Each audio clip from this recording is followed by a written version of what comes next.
right now. So it is already being recorded. So the coverage for your exam is basically yung SIM ninyo. So actually yung mga culture lang dyan.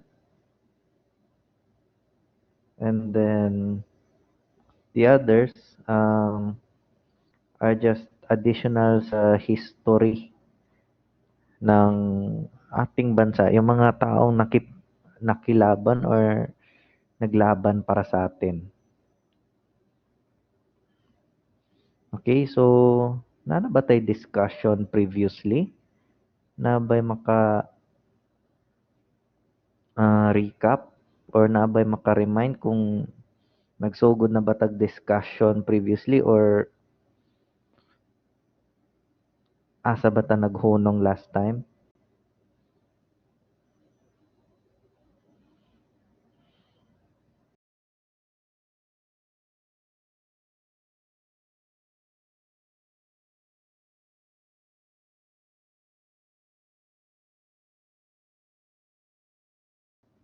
Anyone?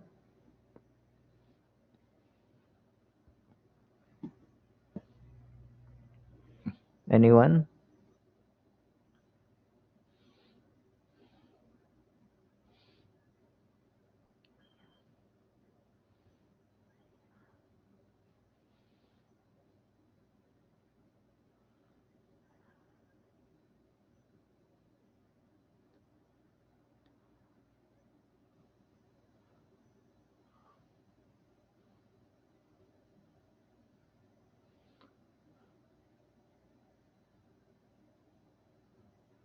Sige, so dahil lang i-share sana ako tong video nako. Kay base ng obandera nan laba or sa ba nagpakaog manok na. So I will be sharing to you yung sa SIM ninyo. Baka merong mga bagay na hindi nyo maintindihan.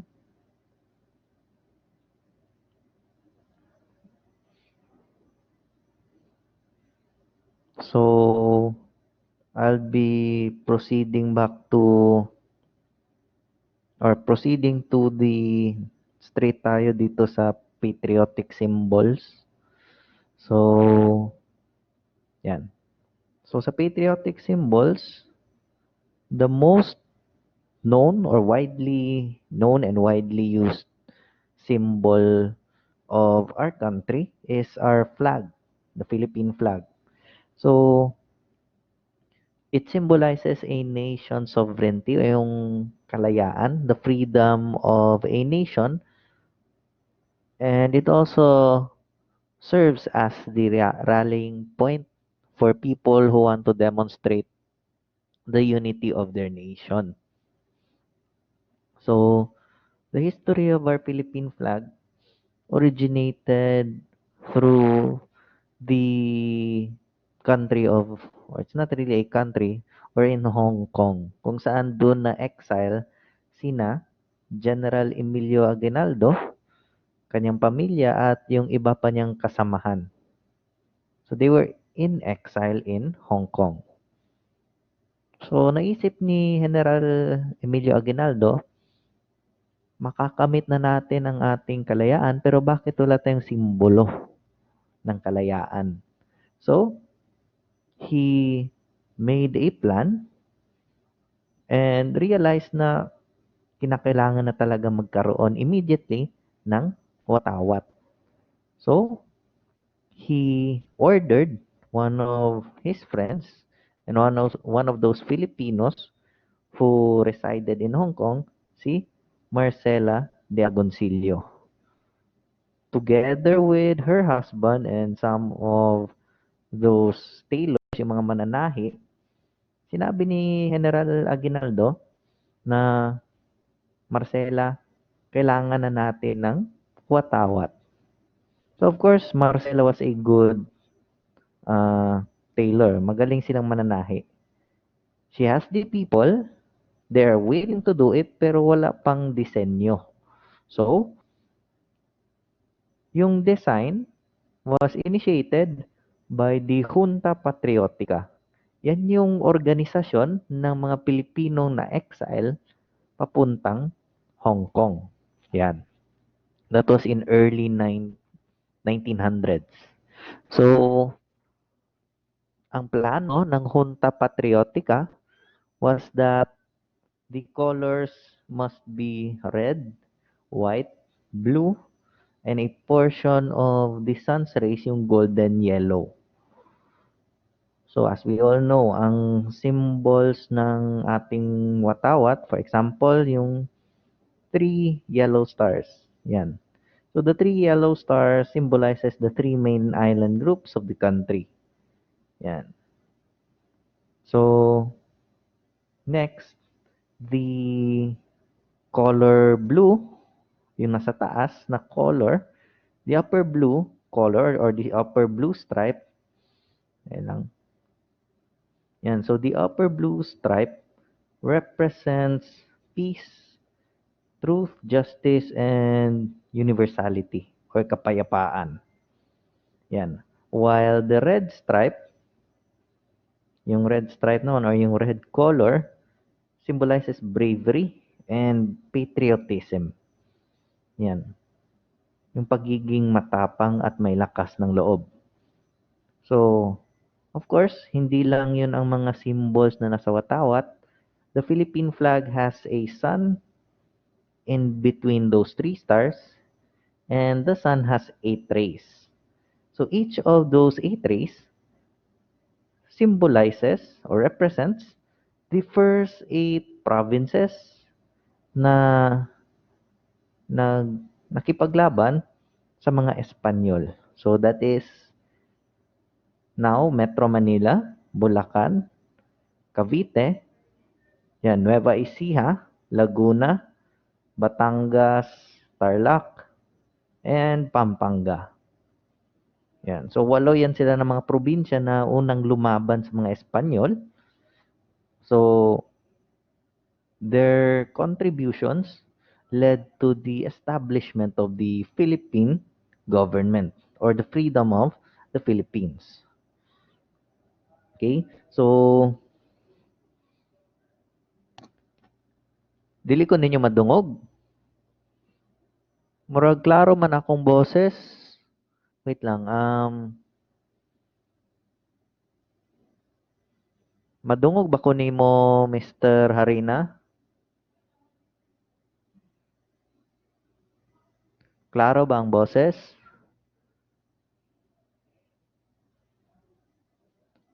Maklaro ba ko nimo sab Miss Mekabane?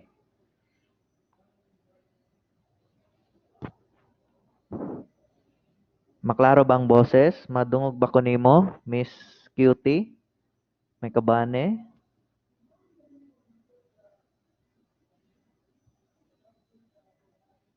Dahil lang, basin nun sa padi ay naglag lang or na ay connection problems. Miss Baon, okay ba ang boses nako? Double check lang nato ni. Sorry, sir. Yan. So may basin connection problems. Yes, connection problems. Connection problems to kay Miss Magkabane. Anyway, so yun. Yung 8 rays sa ating watawat symbolizes 8 provinces sa Luzon.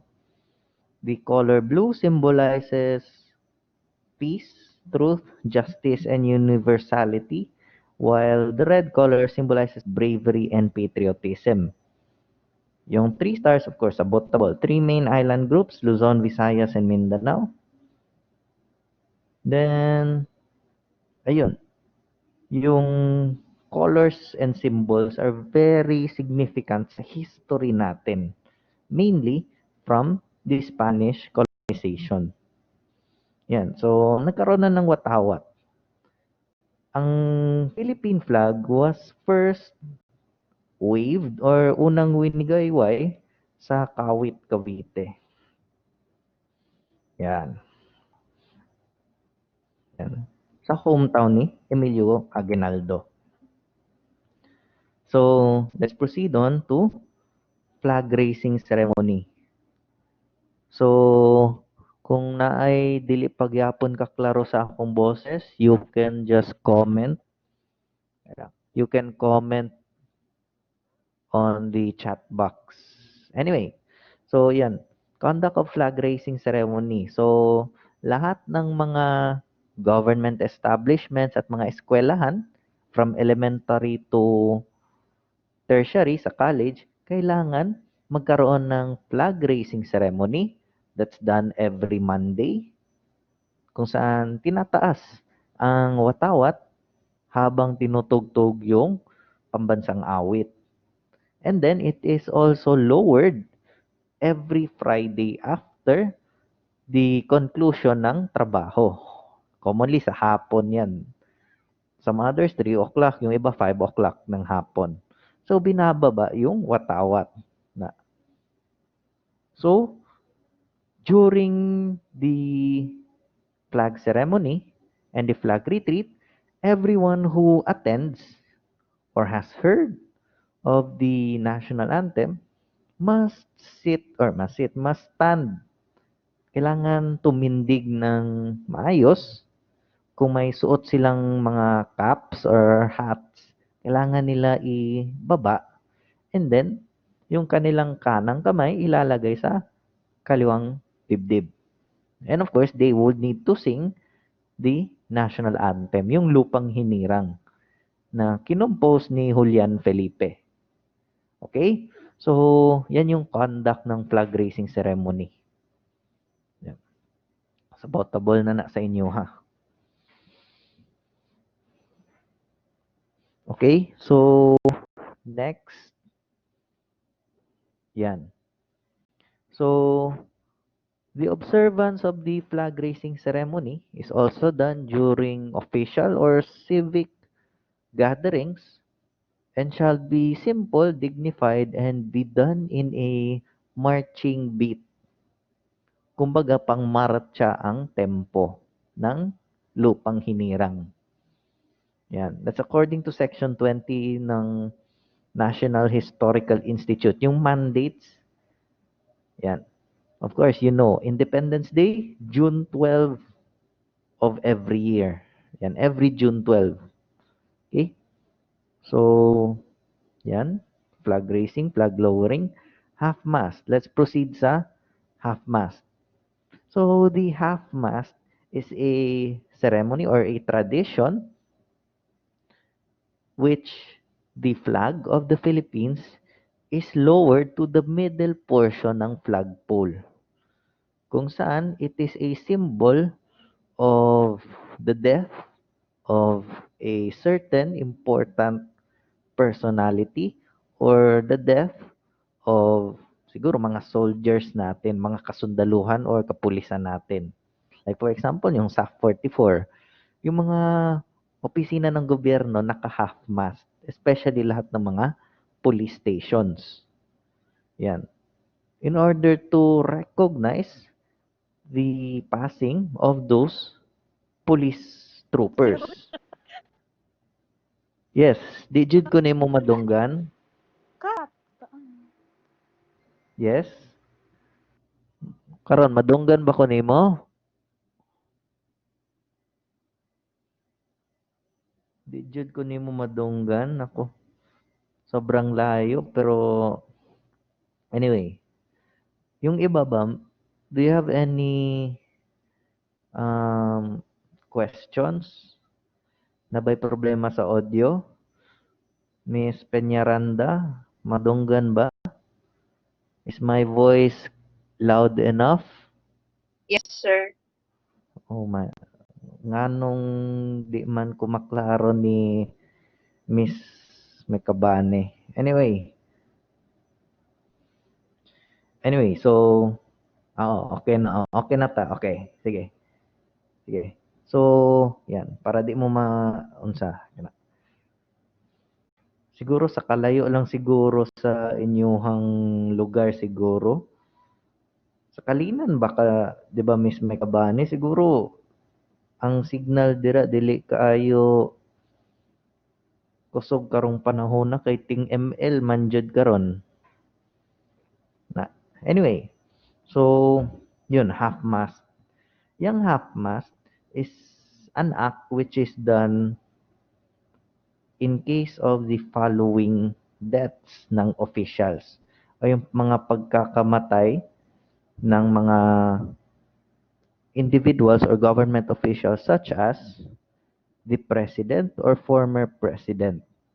Yan. So, naka-half-mast yung mga opisina ng gobyerno, mga eskwelahan for 10 consecutive days. Yan. Starting sa declaration na kailangan i-half-mast. Sunod, the Vice President, the Chief Justice, and the President of the Senate, pati yung House Speaker, once they are dead or once they have passed away, 7 days straight na magkakaroon ng half-mast sa mga opisina ng gobyerno. And other persons to be determined by the National Historical Institute, which ang duration is for any period less than 7 days. Yan. So, naka-half-mast yan. For example, sa 44, naka-half-mast ang mga opisina ng gobyerno for, I think, about 5 days. Yan. So, half-mast. So, ang procedures sa half-mast is that it is in recognition not just sa sitting public officials but of former public officials. For example, yung namatay si Boy Nograles, dati siyang House Speaker. So, nag-half-mast ang iilang opisina ng gobyerno because he is formerly the House Speaker. Yan. So, ang procedure sa half-mast, first is, for example, ito yung, ito na lang. Yan. For example, kailangan ng magkaroon ng half-mast. Nagkaroon na ng executive order. So, ang gagawin ng mga opisina ng gobyerno is first to raise the Philippine flag to the top ng flagpole. Yan. So, sabihin natin yung flagpole, yan. Ganyan. Yan. 8 rays, tapos 3 stars. Yan. So, una, i-raise nila yung watawat sa pinakatuktok ng flagpole. And then, to make it into the half-mast, they would lower it down to the middle portion of the pole. Yan. Okay? So, ganyan yung procedure sa half-mast. Okay? Next, casket. So, once na isa kang elected or formerly elected public official, a dead member or a member of the military or yung veterano na military man, yan, mga veterans, military personnel, national artists, yan, and civilians who have rendered distinguished service to the nation. For example, yan, yung mga elected public officials. From councilors up to the president. Yan. Lahat ng mga opisyales na elected, once they pass away, automatically merong honors. So, normally, ang watawat or the flag na i-drape or ilalagay sa top ng casket will be 2/3 ng buong kabaong. Pero kung yung kabaong is covered fully, then the whole top cover ng casket kailangan ma-cover ng flag. Yan. So, sabihin natin, ililibing na yung, sabihin natin, military officer, Medal of Honor or Medal of Valor awardee. Ililibing na siya sa libingan ng bayani. Anong gagawin sa flag na nasa taas ng kabaong? So, there is this rule na yung watawat natin must not be lowered to the grave. Hindi siya isasabay na ilibing. And much more, hindi siya pwedeng magdikit or dumikit sa lupa. That okay? So that is a disrespect to the flag. Ang gagawin dyan, before ililibing yung kabaong, it must be folded solemnly ng mga military officers, and then it would be handed over sa mga heirs or sa kapamilya nung namatay na official. Yan. Okay? So, next, pledge to the flag. Of course, lahat tayo dapat alam kung ano yung panunumpa sa watawat ng Pilipinas. Yan. So, ako ay Pilipino, buong katapatang nanunumpa sa watawat ng Pilipinas at sa bansang kanyang sinasagisag, na may dangal, katarungan at kalayaan na pinakikilos ng sambayanang makadiyos, makatao, makakalikasan at makabansa. During the recital of that, kailangan nakastand yung tao at parang nanunumpa sila.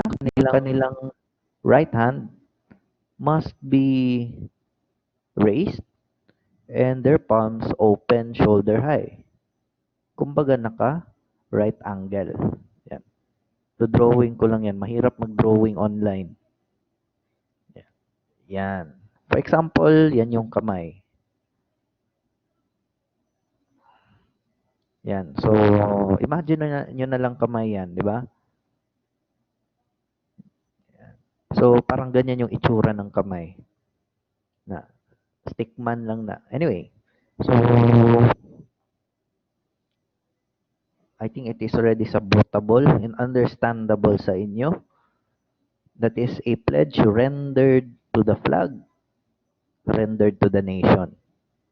Okay, so, ito, next is flag days. So, itong flag days, this is done in anticipation of our Independence Day, which is June 12.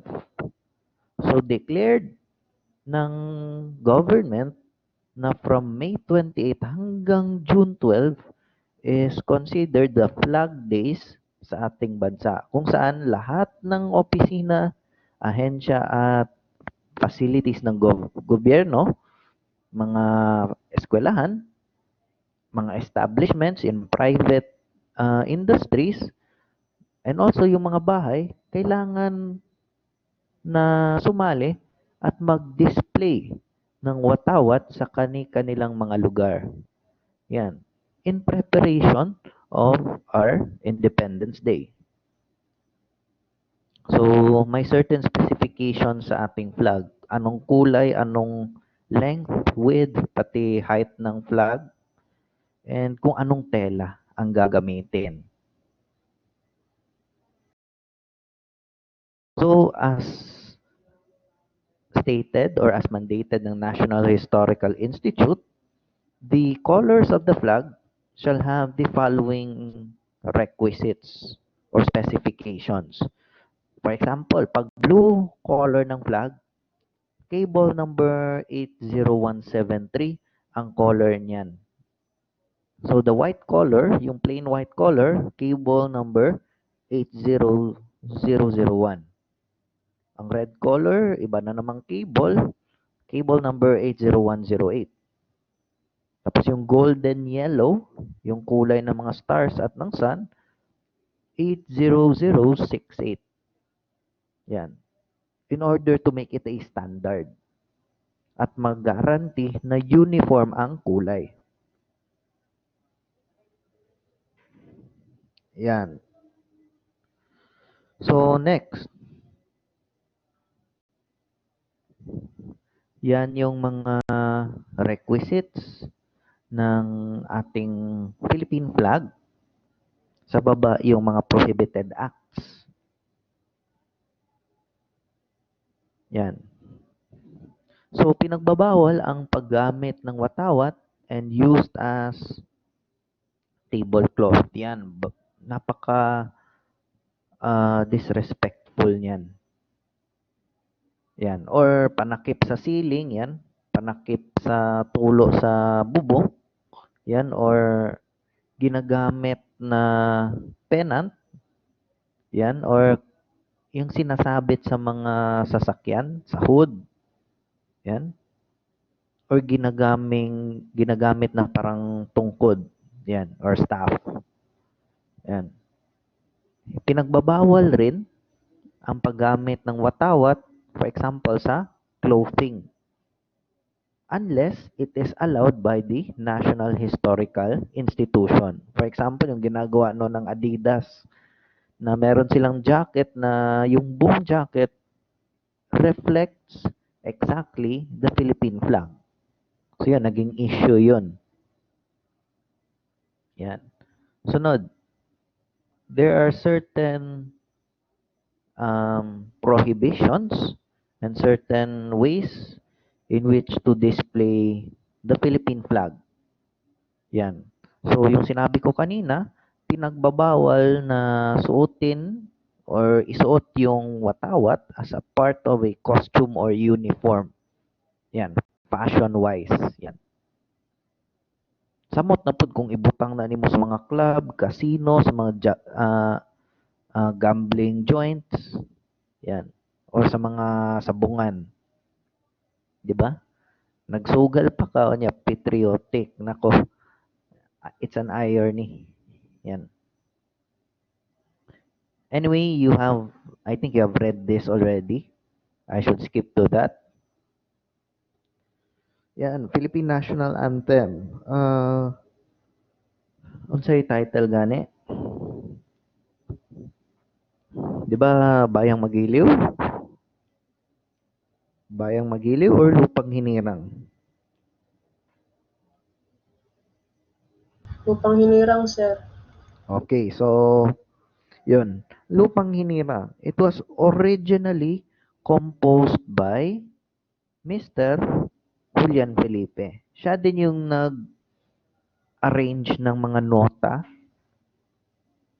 so that the band or yung isang banda maitugtog yun ng mas madali. And of course, with the right tune. Yan. So, the history of the Philippine National Anthem was the brainchild ni General Emilio Aguinaldo. Sinabi niya na dapat yung ating pambansang awit is a marching anthem na pareho sa Spanish national hymn, yung Marcha Real Española. Somehow pareho yun. So, si Julian Felipe, he composed and arranged the national anthem, originally entitled Himno Nacional Filipino.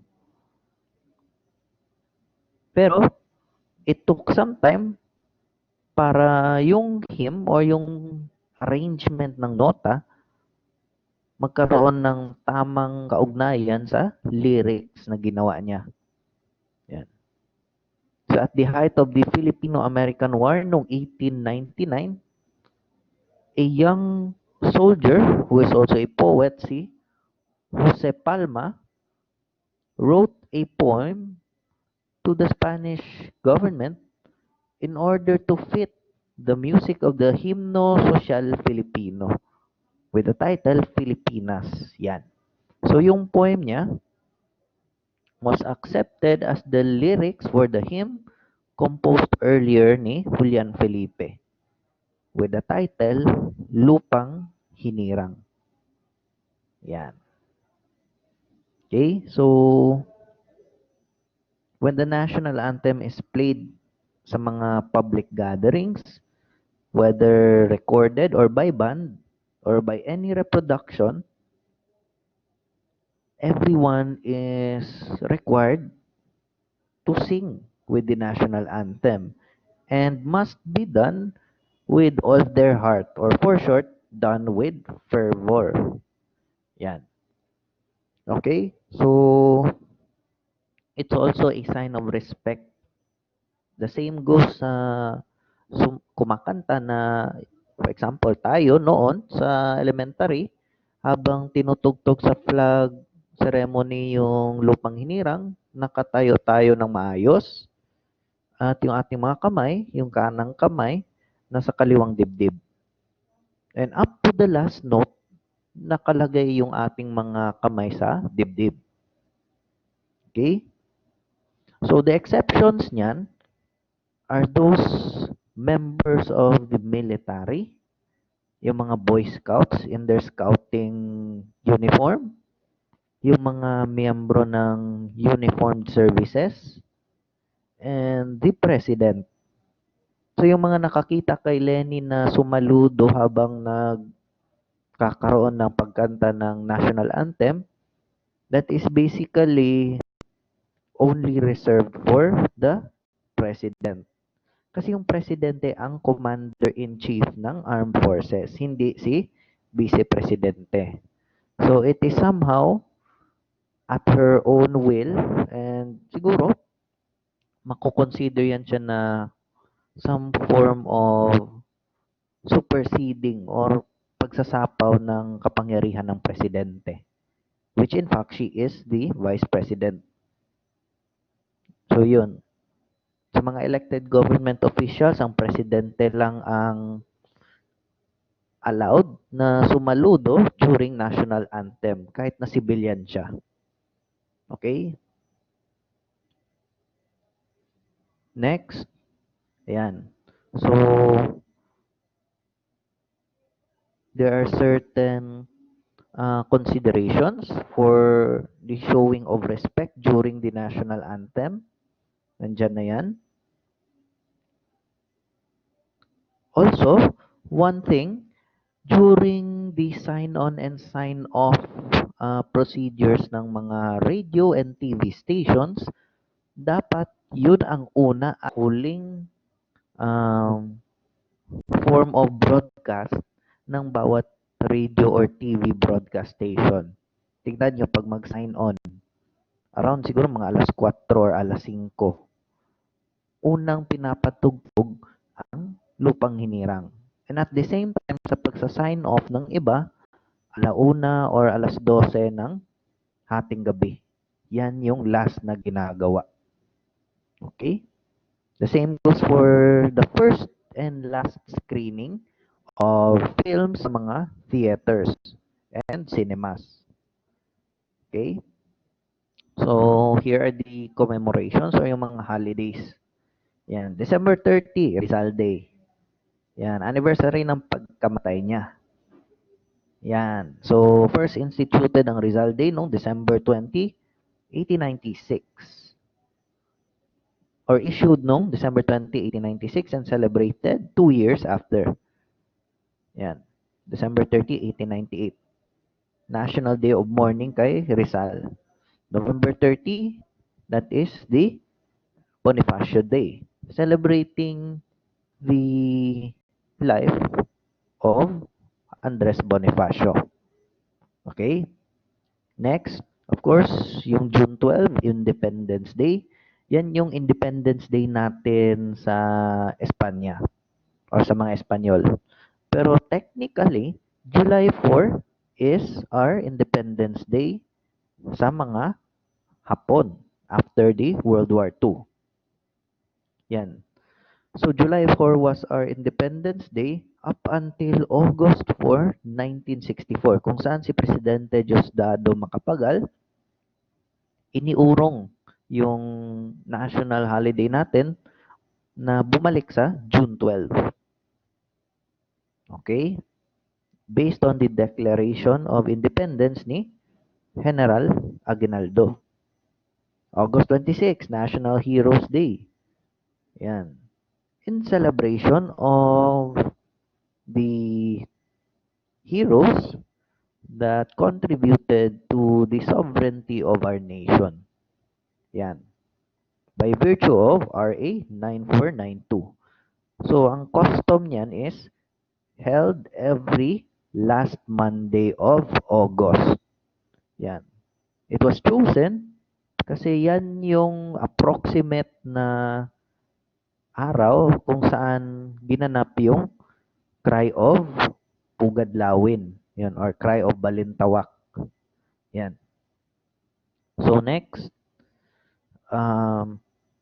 May 28 to June 12, yan, Flag Days. Yan, National Flag Days by virtue of EO 179. Yan, April 9, Araw ng Kagitingan or the Day of Valor. That is in commemoration of those who served our nation and protected our nation, to honor the people or the Filipinos who fought bravely during World War II. Yan, by virtue of Executive Order number 203. Yan. Sa araw ng Kagitingan, ang main area kung saan yan ginaganap is sa Bataan, yung sa Bataan Monument, and sa lugar ng Corregidor. Yan, sa Corregidor Island. Yan. Araw ng Kagitingan ang tawag niyan.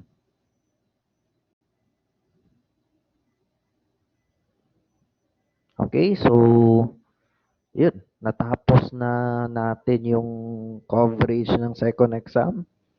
Are there any questions? Are there any questions?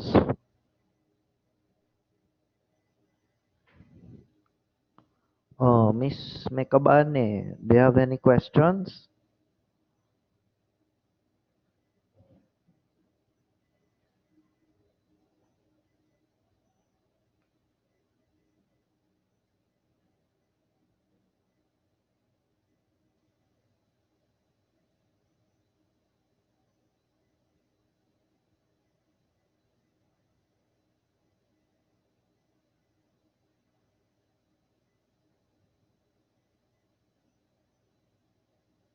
Do you have any questions, Miss Mekabane?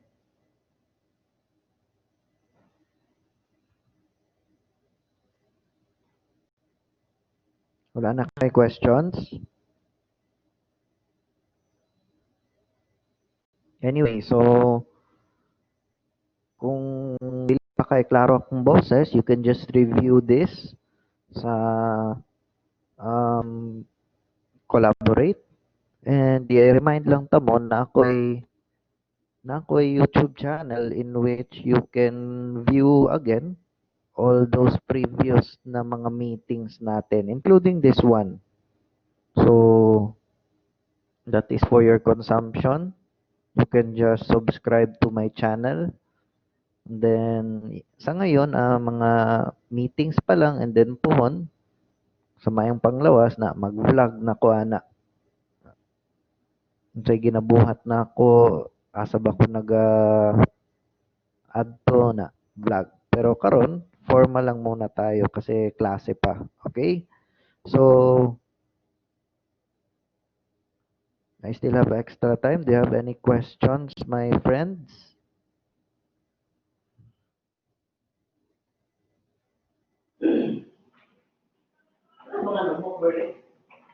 Wala natin. Okay, Miss Pendihito. You Good can afternoon. turn on. Good afternoon, Sige. sir. Mag-exam to sa Friday, sir. Oh, yes. Ganito ha. Sa exam will be on Friday. I'll just announce to you kailan yan mag-open. Pero ang availability niya is 24 hours. And once you open the exam, na siya time limit na okay na 1 hour. 1 hour ang time limit. The thing is, one attempt lang tayo. So, make sure na during Friday, yung connections ninyo stable. Kay ginaiwasan na ako na ay mag-leak na pod. Na ginaiwasan na ako ang leakage sa mga answers. Okay? Kasi yun yung napapansin ko na, for example, sa essay ninyo, to the point na masyado nang madali mag-check kasi halos pare-pareho yung format. Okay? So, Friday ang exam. Friday. Okay, sir. Thank you, sir. Yes, and katong mga wala pa kabayad na siguro hindi naman siguro scholars, try nyo na makapasa lang ng permit. Sa mga scholars, dinodouble check ko yung mga pangalan ninyo to confirm na wala pa jud ni abot ang scholarship grants ninyo. So anyway, it's not your fault. So okay lang, relax lang muna kayo dyan. So advice lang nako karon, you read the same, understand those, and highlight those things na important. Yan. So naaman ko yung mga close ana nga either my voice or hina-highlight ko ba. Any of those possibly could be in your second exam. Okay? So do you have any questions pa? So if you don't have any questions, it's 5 minutes before 4:30. Again, thank you sa inyong time and stay safe kayo dyan. God bless. And this session is already recorded. Yan. So thank you again and God bless.